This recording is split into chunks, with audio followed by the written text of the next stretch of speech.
So guys, अपनी injury के बाद सीएम पंक ने फाइनली एक इंटरव्यू दिया जहां पर उन्होंने बताया कि देखो, चिंता मत करो, मैं एक प्रोफेशनल रेसलर हूँ, मुझे बस चोट लग गई है, मैं पहले भी ऐसी कंडीशन के साथ डील कर चुका हूँ, मैं इस बार भी इससे बचकर निकल ही जाऊंगा, मैं वापस आऊंगा, बिगर एंड बेटर बन के आपके सामने आऊंगा और उसके बाद हम बिजनेस को अपनी तरीके से हैंडल कर लेंगे। चीजें एक्सटेंड करते हुए उन्होंने कहा, जब मैं रॉ के बैक स्टेज में गया था ना अपनी अनाउंसमेंट करके, तब मुझे वहाँ पर दी अमेरिकन नाइट में कोडी रोड्स मिले। वो मेरे भाई जैसे हैं, हम फैमिली जैसे हैं और सच में मैं रो दिया। सच कहूँ ना, मुझे बुरा इसलिए नहीं लगा क्योंकि मैं इंजर्ड हो गया, बल्कि मुझे इसलिए बुरा लगा क्योंकि यार मैं इस अमेजिंग सिचुएशन से निकल के भागने लग गया। चले जाना पड़ा मुझे इंजरी के चलते। जब लॉकर एंड फैंस पूरी तरीके से अलाइव हो रखे थे रेसलमेनिया के लिए, तो मुझे जाना पड़ गया। Well, all the best CM Punk, हमें भी उतना ही बुरा लग रहा है जितना आपको लग रहा है, तो प्लीज जल्दी से वापस आना, हम तो आपका इंतजार करेंगे ही करेंगे। लेकिन पहले जरा इंट्रो कर लेते हैं। एंड नाउ आप देख रहे हैं रेसलमैनिक्स एंड सब्सक्राइब करना तो बनता है। देखो यार, आई थिंक अब बात जरा सी सीरियस हो गई है विंसेंट कैनेडी मैकमैन के लिए, क्योंकि पहले तो चलो चीजें सरफेस पर घूम रही थी, कोर्ट कचहरी के चक्कर ही लगाए जा रहे थे वो, लेकिन अब बात फेडरल इन्वेस्टिगेशन तक पहुंच चुकी है। उनके हाथों में जा चुका है सारा मामला। इसके आगे कोई भी इन्वेस्टिगेशन होगी तो फेडरल क्राइम वाले ही करेंगे। इसी के चलते उन्होंने विंस मैकमैन का फोन तक सीज कर लिया था। बाकी ये जो चीजें हो रही है ना, इससे विंस मैकमैन की प्रोफेशनल एंड पर्सनल लाइफ दोनों पर ही गजब का असर पड़ रहा है यार। बाकी लेट्स सी अब आगे क्या होता है। हैशटैग सब जल्दी ठीक हो जाए। इसके बाद रॉयल रंबल के बाद finally the heartbreak kid Shawn Michael ने अपना मुंह खोल ही दिया। उन्होंने कहा कि देखो, रॉयल रंबल एक अलग ही लेवल पर चला गया था इस साल। नॉट ओनली हमें मेन रोस्टर के सारे बड़े स्टार्स देखने को मिले, बल्कि कुछ न्यू एनएक्सटी स्टार्स भी वहाँ पर आ रखे थे जिन्होंने पहली बार रिंग पे कदम रखा था, जैसे टिफिनी, कार्मेलो, रॉक्सैन एटसेट्रा। इनको देखकर लग नहीं रहा था कि ये न्यू स्टार है, बल्कि इन्होंने तो ऐसे परफॉर्म किया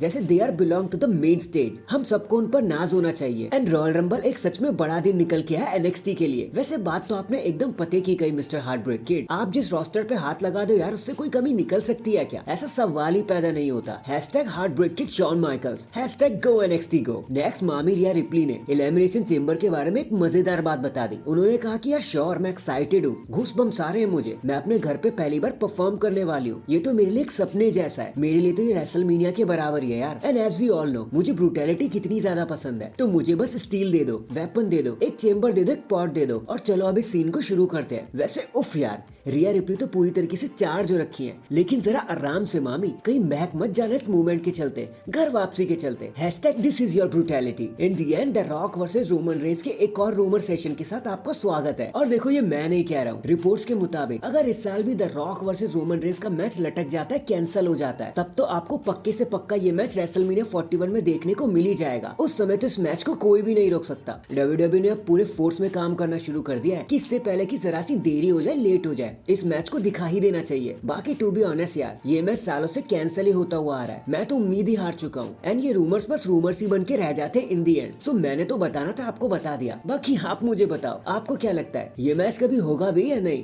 कमेंट करके जरूर बताना। एंड चैनल पर नया है तो चैनल को जल्दी से लाइक एंड सब्सक्राइब कर दो। बाकी मैं मिलता हूँ आपसे किसी और अपडेट के साथ, तब तक के लिए अपना ख्याल रखें और खुश रहें।